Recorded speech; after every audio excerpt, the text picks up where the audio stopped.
What is up, everybody? I am Hoops and Hip Hop, and welcome back to another episode of the Pokeblock Podcast. In last week's episode, I had a really cool discussion about the Crown Tundra that recently came out, obviously, with both Birdkeepertopia and True Green 7. We talked about both our impressions and our favorite and least favorite things about it. If you haven't checked out that episode, be sure to do so. And this week's episode is also going to be about the Crown Tundra. However, it's going to be in a different... We're going to go in a different direction with it. Earlier this week, I posted on my own YouTube channel. If any of you follow that, I'm sure some of you do. Thank you for that. I posted a video about what comes next for Pokemon after the Crown Tundra. And I talked about just different possible games, just everything that could happen with the 25th anniversary next year, which I've mentioned a lot on this podcast. And overall, just kind of all the realistic things and just everything we currently know, everything we can expect about what we currently know moving forward. It was a really interesting discussion, and I sort of wanted to do the same thing with today's podcast episode, except we're going to gear it more towards the Crown Tundra specifically, and in particular, we want to talk, I want to talk about, I should say, what the Crown Tundra can possibly tell us about what the next Pokemon game specifically will be like, because it's been pretty obvious that the expansion for Pokemon Sword and Shield has been very much like a stepping stone. The expansion improved a lot of things off of the main game, and even like from the Isle of Armor to the Crown Tundra, even within the expansion itself, it even improved upon itself. So there's a lot of positives. Like the main thing from the Crown Tundra that I think everyone took away is that it's very promising in terms of the future of Pokemon. And so I want to sort of analyze that a little bit in today's episode and see what that specifically means. Like what can we potentially see out of that optimism, I guess you could say, for the next game. What are the results that are going to come out of that, basically, is the gist of this conversation. I'm also going to be doing this solo this week. I've had a guest on the show for a few months now in a row, I believe, which has been awesome, but today I just ended up being solo. So hopefully we'll have a guest back next week. I will definitely do that. I definitely want guests to be on the show, so it's not like I'm going back to doing it solo.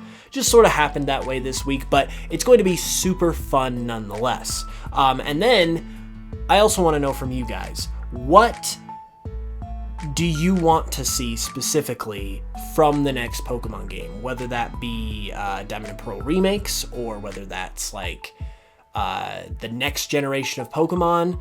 What is like the next, step in gameplay? What's something you just really want to see out of the next major Pokemon game? Let me know that down in the comments below. As far as it relates to the Crown Tundra specifically, though, and what it tells us about the next Pokemon game, it is hard to really say, because obviously the next Pokemon game is not going to be a new generation of Pokemon. And we know that just because it's a little too soon for a new generation, and we know we're going to get a main series game next year with Diamond and Pearl, or not Diamond and Pearl remakes, it's possibly Diamond and Pearl remakes. We know we're going to get it because of the 25th anniversary, because that obviously just screams main series release. So we know that's happening. And we know it's not going to be a new generation, so because of that, it's most likely going to be a remake of some kind. So we have to sort of look at that in a different sense in terms of like what we can expect the Crown Tundra to do for that next release. However, I will get into a little bit of like next gen stuff in terms of like starting from like the ground up with just a completely brand new game. I think the first thing, though, that is going to translate from the Crown Tundra into like every major Pokemon game moving forward is two things that are kind of intrinsically tied together, specifically when it comes to Pokemon games, and that's a free moving camera and more of an open world. Obviously, with both expansions for Pokemon Sword and Shield, the worlds, the areas that they gave us to explore were completely seamless. They were completely open. There was no loading screens in them. They were basically just wild areas, and the fact that that was sort of the base, that was like the foundation for those expansions tells me personally that that's going to be the foundation moving forward. Especially because these games were effectively treated as the upgraded release, quote unquote, if you will, that we've seen throughout the years. Masuda, even when they released or announced the expansions, Masuda even specifically said that instead of your emeralds, your platinums, your ultra sun and ultra moon that they've done in terms of making an upgraded version of the base game, they decided to do the expansion instead. So the expansion is effectively that upgraded version. And since the foundation of the upgraded version is just right off the bat, seamless open world that you can explore, you can move around everywhere, and you've got a full camera control throughout, it doesn't make any sense whatsoever to revert back to any kind of fixed camera situation or much less of an open world situation. That would be a huge regression. It would be a huge step backward for them to do anything like that. And so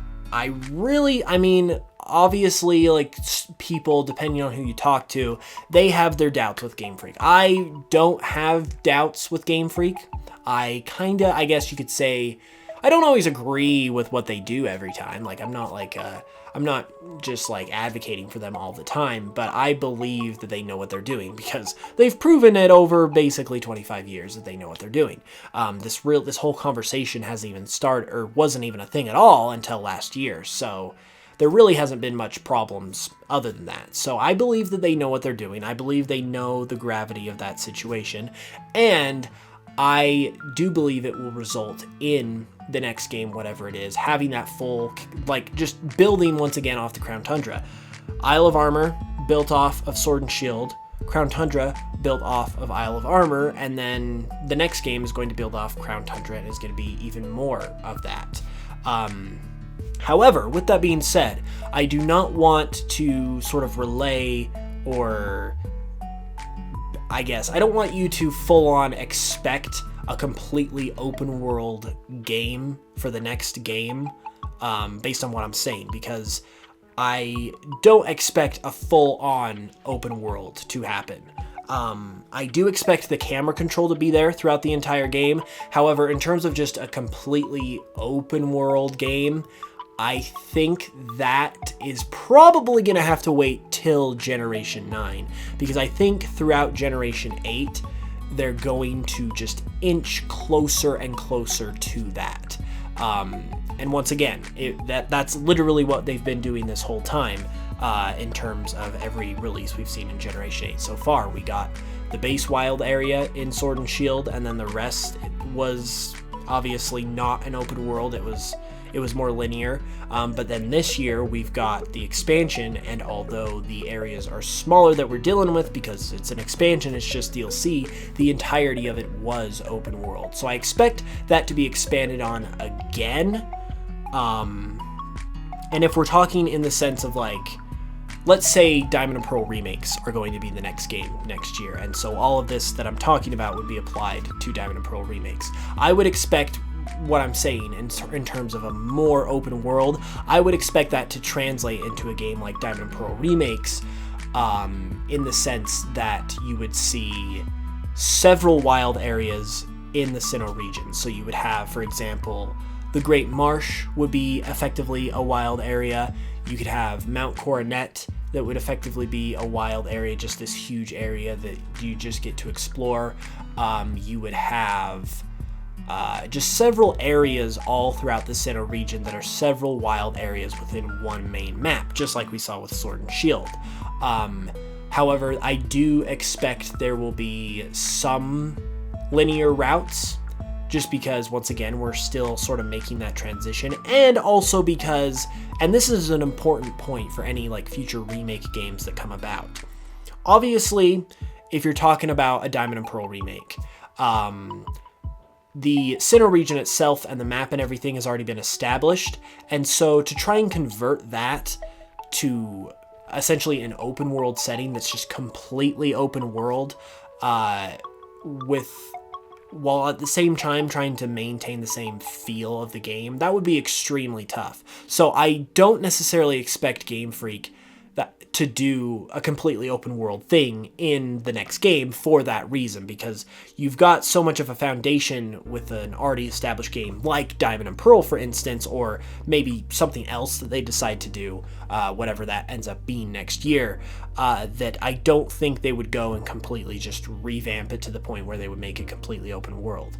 They would build upon it. Like I said, they would have those several wild areas throughout where you felt like, I feel like it would go to the point where you felt like the game was more open world than it wasn't, as opposed to like Sword and Shield, where you feel like it's more not open world than it is, even though it has those aspects. So I think the majority of it would become open world, but it wouldn't quite get there all the way yet. And that's another point in favor of why something like a remake type of game is so likely next year, just because it just gives them one more opportunity to sort of take that stepping stone type of move, as opposed to just like making this huge, ridiculous leap that I think everyone sort of expected them to make with Sword and Shield. And I think that was kind of the reason why Sword and Shield got so backlash, is because it didn't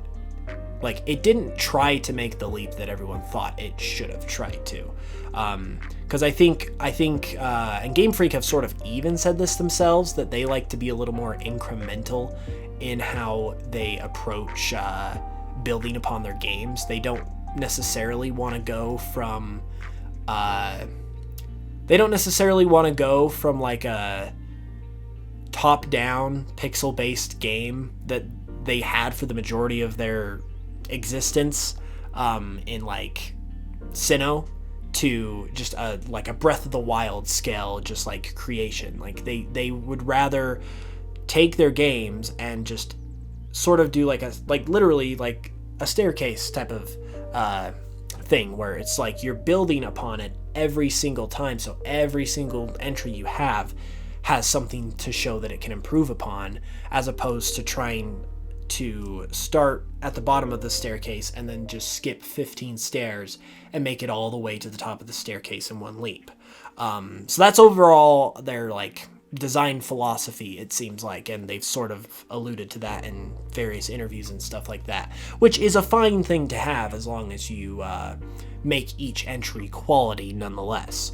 And so overall, with that being said, I think for the next game, which I do feel like most likely is going to be a remake of some kind, is going to keep pushing in the direction that the Crown Tundra went in terms of more open worldness, but it's not going to be completely open world. I would say maybe 75% open world, 25%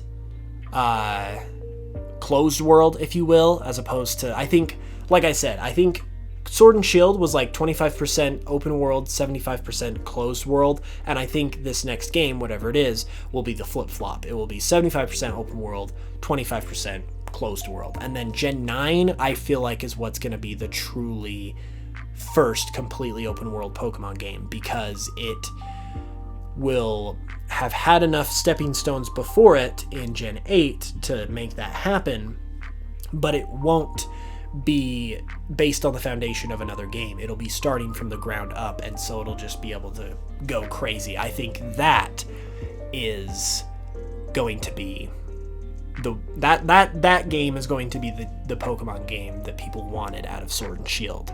But that's a little ways off, so we don't want to get too into talking about that.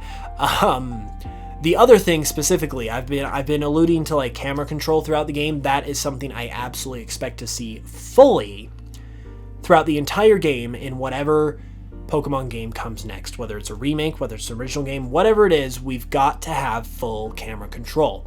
And I say that because that's exactly what we had in the Crown Tundra. And even though it was an expansion, even though it was a smaller area, you've given it to us in full capacity, you've given it to us in 100% of the latest Pokemon release, which, even though it's not a full game, it's still the latest Pokemon release, and we can completely control the camera throughout. And so that is now the standard. That's what you've given yourself. That's the situation you've given yourself. And so it's got to continue to move forward. And it doesn't matter whether it's a remake or whatever, because that's not the kind of thing that's going to affect anything structurally that you've already established with an older game if you're remaking it. So I will say absolutely right now that that's gotta happen. That is an absolute must for the next Pokemon game. And you can quote me right now. If the next Pokemon game comes out and it doesn't have complete camera control throughout, I 100% will critique that move, and I will criticize it, and I will not be happy about it, and I will not try to defend it in any way, because just so you guys know that I'm not always defending or trying to rationalize anything that happens in a Pokemon game. I feel like I'm a person who is pretty easy to satisfy in terms of a game. I don't think I have low standards necessarily, but I don't micromanage every element of a game, or microanalyze, I guess you could say, to the point where I'm like critiquing every little thing. If it's generally a fun experience that I can have a fun time out of and get fun experiences out of, I'm gonna like it, and that's what Sword and Shield did for me. But with that being said, like if we don't get that full camera control, I'm not gonna hold back on Game Freak. So you heard it here first, plenty of time beforehand, that's a must for me. And however, with that being said, even though I'm giving that advance to notice now, I do believe that it will be there for the full game. And the reason why I say that is because of something the Crown Tundra did that improved off of the Isle of Armor. With the Isle of Armor, we saw what essentially was just another wild area that improved upon the wild area of the base game, where you had more varied environments. I believe it was bigger than the Crown Tundra, or I believe it was bigger than the base wild area. And so there was just more overall of it. So it was just a better version of the wild area. But then in the Crown Tundra, they added even more to that with the addition of an actual town. And the town element in the Crown Tundra is a huge deal, because not only do we not have that in the Isle of Armor, but obviously towns, settlements, cities, those are a huge thing in Pokemon. Those are like the main landmarks of the map that you travel to, because you're going from town to town, challenging gyms and whatnot. So that is a huge deal in terms of what the Pokemon experience is all about. And the fact that that was included in the Crown Tundra, even if it was just a small town, and it was included with camera control, that's a milestone right there.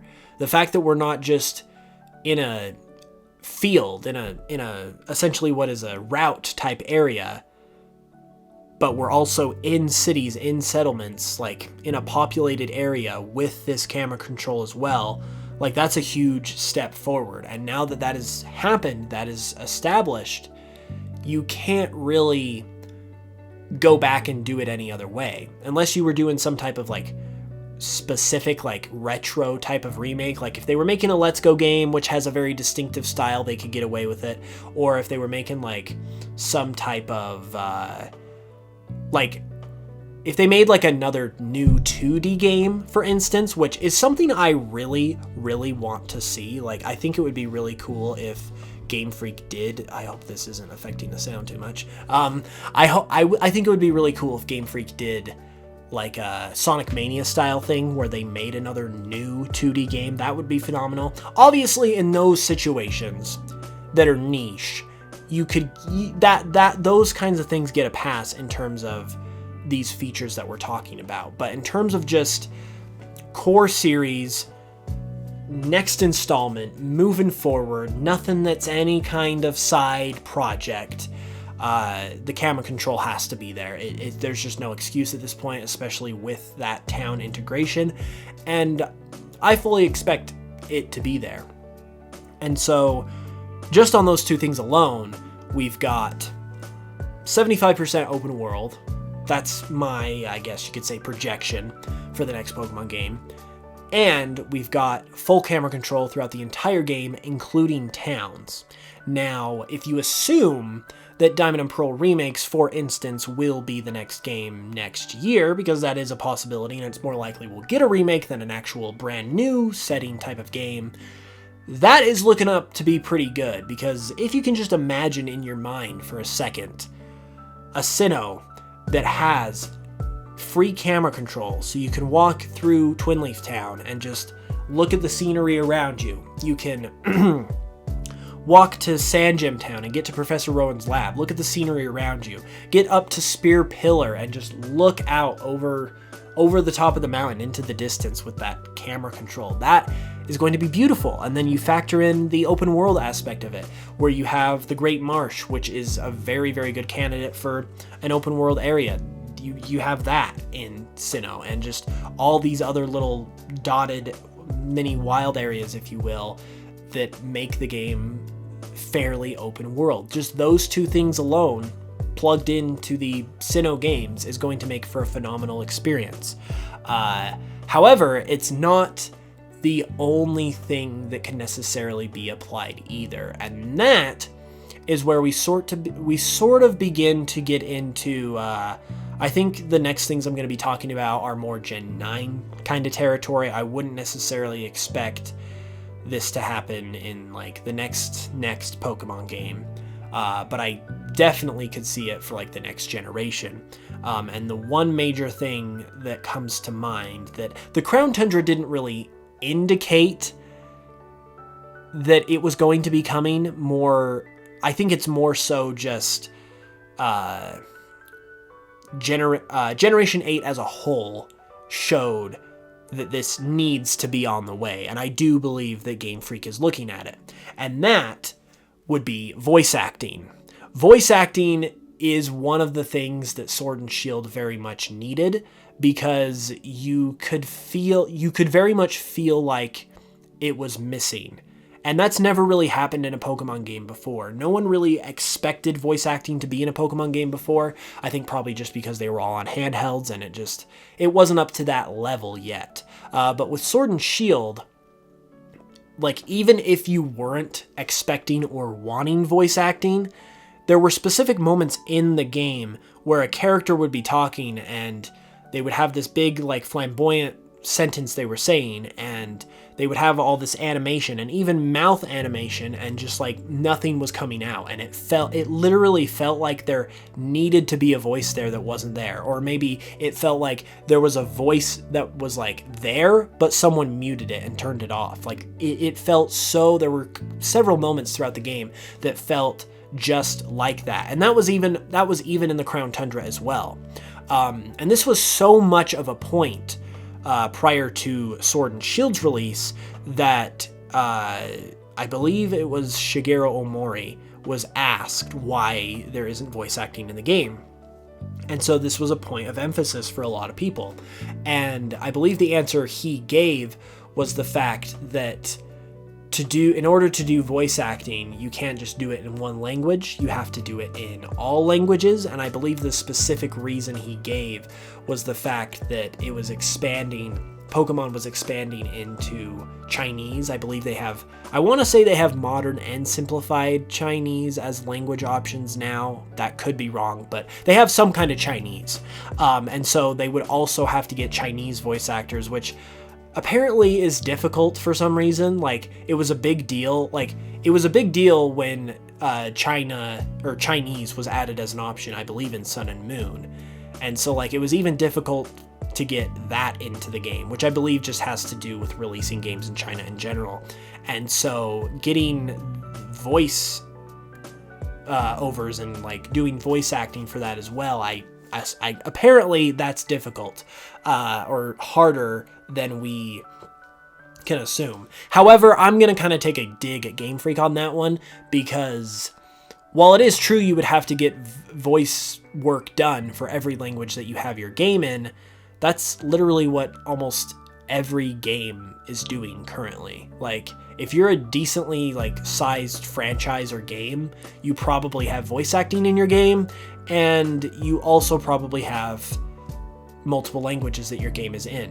And so all of those types of games currently right now are doing that. So I really don't think it's any excuse for Game Freak to not do it. Like, it's not like it's some huge hurdle that just is insurmountable and that they can't climb, because it's already been climbed. It's already been accomplished by tons of other games. So that needs to happen. That needs to happen for Pokemon, absolutely, because it very much felt like it was missing in Sword and Shield and throughout the expansions, and it's just to the level now where Pokemon isn't the type of game that's like stylistically fine without having voice acting. Like, it's gotta be there. And so while I don't necessarily expect it to be here for like the next remake game, for instance, I do fully expect it for Gen 9. Like, Sword and Shield and the Crown Tundra expansion and Isle of Armor, they all showed that needs to be there. It has to. Like, that's another, like, if that doesn't happen in Gen 9, I'll give them a pass on this generation. But if voice acting is not there in Gen 9, mark my words, I will have my pitchfork, I will have my flame, and I will definitely critique Game Freak on that one.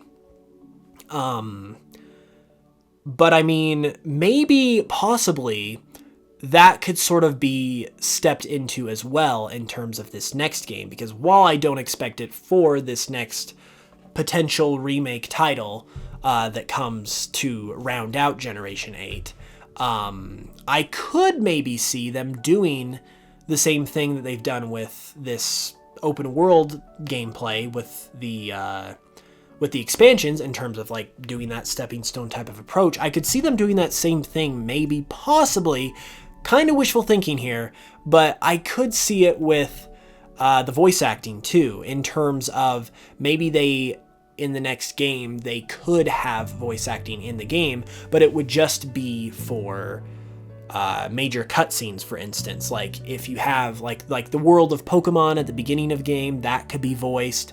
You could have like very specific story cutscenes that are all voiced, but then the regular parts of the game, like battles and maybe obviously like just roaming in the overworld, that wouldn't be voiced. I could maybe see that, because that's, once again, a stepping stone type of approach into more just like full-blown voice acting for Generation 9. But even that is kind of hopeful. I feel that we can't really start expecting voice acting in general until Gen 9. But overall, in terms of what we can expect to see in the very, very next game, based on Crown Tundra, is, like I said, the camera control, I'm sure is going to be there. I will be pissed if it's not, but I'm sure it will be. I definitely can see a more open world. And then also specifically in terms of like all of the legendary event type of things that the Crown Tundra introduced, I do expect that to be more of a thing. I think we will see more of a return to like roaming legendaries now that that's been a thing. Like, I think that we will get to see important Pokemon like that roaming about in the overworld, and it's like sort of a specific event that you have to do to catch them. And I think we will also see more events in general, in terms of there's a puzzle here that you have to solve and you've got to figure it out on your own, and the game gives you vague clues of what to do, just like with the Regis, or like with Spiritomb, or with the Musketeers, or I guess I should say the Swords of Justice. Like, all those types of things that were in the Crown Tundra, I do expect to translate to a certain degree into the next game. Especially, obviously, if it's Diamond and Pearl remakes, because Diamond and Pearl were filled with that. And that might actually be a reason why that was in the Crown Tundra. Like, that a lot of people consider that sort of a hint, I guess you could say. But all in all, Crown Tundra is very, very promising in terms of what it's offering for the future of the franchise. It's up to Game Freak, obviously, to live up to that potential and that optimism that we all have based on it. but I think they will. I think they've proven that they're headed in the right direction now, and I think we're in for a treat for the next game, whatever it is. But with that being said, that is all the time we have. Hopefully you guys enjoyed this solo episode. Like I said, I should have a guest back next week, but it was fun to just be able to talk to you one-on-one at the same time. So be sure to leave a like and subscribe if you're listening on YouTube. Follow wherever else you may be listening, and let me know, once again, in the comments below, how you are feeling about the Crown Tundra, and then like what you kind of expect to see in the next Pokemon game. What's that big next thing that you want to see happen? Where do you want them to take the next entry in the franchise next? But with that being said, I will obviously be back next week with another episode. I will be over on my channel as well if you want more content of me. And until then, as always, hope you know I love you guys. Have a great weekend, and I will smell you guys later.